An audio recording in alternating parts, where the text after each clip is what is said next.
arm depth in your backswing. Now, first of all, let's define it. Well, if we think about our lead arm in the backswing, this is going to be a very high lead arm, so not a lot of depth. This is going to be a low lead arm with a lot of depth. If I was going to err on the side for an amateur, I would like to see you get your arms more deep or more behind you this direction.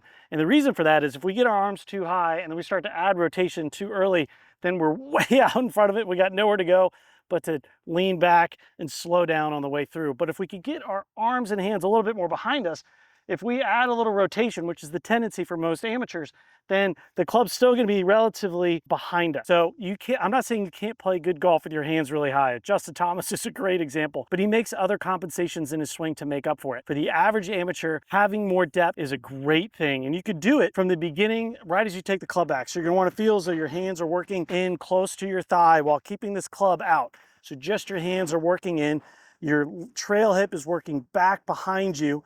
That's going to help us get that depth or get that lead arm back more behind us in this direction to where that club's a little more down the line and we're this here, so we can focus on a little bit of lateral shift, but it's rotation to where that club's still staying behind us. So if you're struggling coming over the top, you don't have the proper strike that you want, feel as though you get a little bit more lead arm depth and do it right from the takeaway. So keep your hands in, club out, turn that hip back behind you, get that lead arm as deep as you can. You'll be surprised at the feeling of just pure rotation on the way through, and you're going to start hitting the ball a lot better. I'll go ahead and demonstrate here, but the feel is I can even take some rehearsals where I'm going hands in, club out. I'm getting that hip back behind me to get a lot of depth in the backswing.